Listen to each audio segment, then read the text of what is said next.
ಸಂಕೇಶ್ವರದಲ್ಲಿ ಶಿವಗರ್ಜನೆ ಮಾಡಾಕತೈತಿ. ಸತೀಶ್ ಸಾವ್ಕಾರ್ ಶಿವಗರ್ಜನೆ, ರಮೇಶ್ ಕತ್ತಿ ಸಾವ್ಕಾರ್ ಭಜನಿ ಮಾಡಾಕತ್ತಾರ. ಏನು ಕಾಕ ಭಜನಿ ಮಾಡಾಕತ್ತಾರ ಅಂತಿರ್ಬೇಕು. ವಿಡಿಯೋ ಹಾಕ್ತಾನೆ ನೋಡ್ರಿ. ವಿಡಿಯೋದಾಗ ರಮೇಶ್ ಕತ್ತಿ ಸಾವ್ಕಾರ್ ಭಜನಿ ಮಾಡಾಕತ್ತಾರ. ಸತೀಶ್ ಜಾರಕಿಹೊಳಿ ಸಾವ್ಕಾರ್ ರಣರಂಗ ತಯಾರು ಮಾಡಾಕತ್ತಾರ. ಅಲ್ಲಿ ಮತಗಳ ಕ್ರೋಢೀಕರಣ ಮಾಡೋ ಸಲುವಾಗಿ ಇವ್ರ ಕಡೆ ಹೋದ್ರೆ ಇವರು ಭಜನಿ ಮಾಡಾಕತ್ತಾರ. ಇನ್ನು ಭಜನಿ ಪ್ರಯೋಗದಿಂದ ಯಾವ ಪ್ರತಿಕಾರ ಆಗತೈತಿ, ಶಿವ ಗರ್ಜನೆಯಿಂದ ಯಾವ ಪ್ರತಿಕಾರ ಆಗತೈತಿ. ಇನ್ನು ಕೆಲವೇ ದಿನಗಳಲ್ಲಿ ಸೆಪ್ಟೆಂಬರ್ 10 ಸೆಪ್ಟೆಂಬರ್ ನೋಡ್ತೈತಿ. ವಿದ್ಯುತ್ ಶಕ್ತಿ ಸಹಕಾರಿ ಸಂಘ ಭಾರತ ನೋಡ್ತೈತಿ. ಯಾಕಂದ್ರೆ ಸಹಕಾರಿ ರಂಗದಲ್ಲಿ ವಿದ್ಯುತ್ ಇಲಾಖೆಯಿಂದ ಖರೀದಿ ಮಾಡಿ ಇವತ್ತು ವಿಕ್ರಿ ಮಾಡುವಂಥ ಒಂದು ಏಜೆನ್ಸಿ ಇದ್ದಂಗೆ ಸಹಕಾರಿ ರಂಗದ ರತ್ನಗಳನ್ನ ಮಾಡ್ಯಾರ. ಅದನ್ನು ನಾವು ಇವತ್ತು ನೆನೆಸ್ಬೇಕು. ಆ ಭಜನಿ ವಿಡಿಯೋ ನೋಡ್ರಿ, ಸತೀಶ್ ಜಾರಕಿಹೊಳಿ ಗರ್ಜನೆ ನೋಡ್ರಿ. ಇನ್ನು 4 ದಿಕ್ಕಿಗೆ 4 ಸಹೋದರನಿತ್ತ ನಾವು ಕಾಪಾಡ್ತೀವಿ ಅಂದವರು ನೀವು ಎಷ್ಟು ಗಂಟೆಗೆ ಹೇಳ್ತೀರಿ ರಮೇಶ್ ಕತ್ತಿ ಅವರೇ? ಘಟಪ್ರಭಾಕ್ಕೆ ಯಾವಾಗ ಕಾಯ್ತೀರಿ? ಕಬ್ಬೂರ್ಗೆ ಯಾರನ್ನ ಕಾಯ್ತೀರಿ? ಡ್ಯಾಮ್ದಾಗ ಯಾರನ್ನ ಕಾಯ್ತೀರಿ? ಈ ಕಡೆ ಯಾರನ್ನ ಕಾಯ್ತೀರಿ ಅಂತಾರೆ ಸತೀಶ್ ಜಾರಕಿಹೊಳಿ.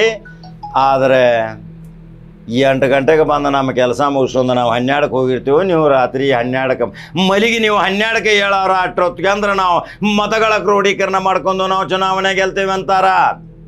ಅನೇಕ ರೀತಿಯ ಸೌಲಭ್ಯಗಳನ್ನ ಒದಗಿಸಿಕೊಟ್ಟು ಇವತ್ತು ಆ ವಿದ್ಯುತ್ ಸಹಕಾರಿ ಸಂಘ 30 ವರ್ಷದಿಂದ ನಿಮ್ಮ ಹತ್ರ ಇತ್ತು. ಇವತ್ತು ನಮ್ಮ ಹತ್ರ ಬರಾಕತೈತಿ.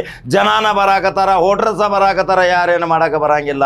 ಹಂಗಾದ್ರೆ ಸತೀಶ್ ಜಾರಕಿಹೊಳಿ ಶಿವಗರ್ಜನೆ, ರಮೇಶ್ ಕತ್ತಿ ಭಜನೆ ನೋಡ್ತೀರಿ. ಯೂಟ್ಯೂಬ್ದಾಗ ಬಟನ್ ಹೊಡ್ರಿ. ನಂಬರ್ 1 ನ್ಯೂಸ್ ಕನ್ನಡ ಫಾಲೋ ಮಾಡಿರಿ, ಲೈಕ್ ಮಾಡಿರಿ, ಶೇರ್ ಮಾಡಿರಿ. ಮತ್ತೊಂದು ಜವಾರಿ ಸುದ್ದಿ ಬರ್ತೀನಿ. ನಮಸ್ಕಾರ. ಸೊ ಇನ್ನು ಹಲವಾರು ನಾನು ಇನ್ನೊಂದು ರಮೇಶ್ ಕತ್ತಿ, ನಾನು ನಿಖಿಲ್ ಕತ್ತಿ ಹಾಗೂ ನನ್ನ 2 ಮಕ್ಕಳು ಒಟ್ಟು 4 ಜನ ಸೇರಿ 4 ದಿಕ್ಕುಗಳಲ್ಲಿ ನಿಂತು ಹೊರಗಿನವರು ಬರದ ಹಾಗೆ ನೋಡಿಕೊಳ್ಳುತ್ತೇವೆ. ನೀವು ಮೊದಲಿಗೆ ಎಷ್ಟು ಗಂಟೆಗೆ ಹೇಳ್ತೀರಿ ಅದ್ರ ಹೇಳ್ರಿ ನಮಗೆ.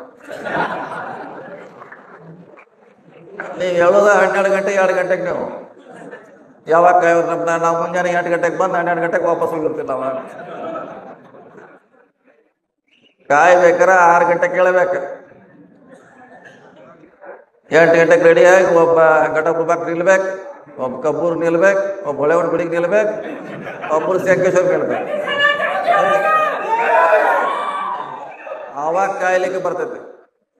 ನೀವು ಹೇಳೋದು 2 ಗಂಟೆ 4 ಗಂಟೆಗೆ ನೀವು ಹೇಳೋ ರಾಟ್ರಾಗ ನಾವು ಮತ್ತೆ ಕೆಲಸ ಮುಗಿಸ್ಕೊಂಡು ಹೋಗಿರ್ತೀವಿ. ಯಾವಾಗೇನು ನೋಡ್ರಿ ಅದಕ್ಕಾಗಿ ಇನ್ನು ಮುಂದಾರು ಬೇಗ ನಾವು ಕಾಣಿಸಲಾಗಿತ್ತೆ. ಬೇಗ ಹೇಳೋ ಬಸವ ಹಲ್ಲು ಉಜ್ಜು ಪಾಟಿ ಚೀಲ ತಗೋದು ಅಂತ ಪಾಠ ಇತ್ತು. ಹಂಗೆ ಬೇಗ ಎದ್ದ ಕಾಯ್ದು ಬಿಡ್ರಿ, ಮಂದಿ ಕೆಲಸ ಮಾಡ್ರಿ, ಅವ್ರು ನಿಮ್ಮನ್ನು ಕಾಯ್ತಾರೆ.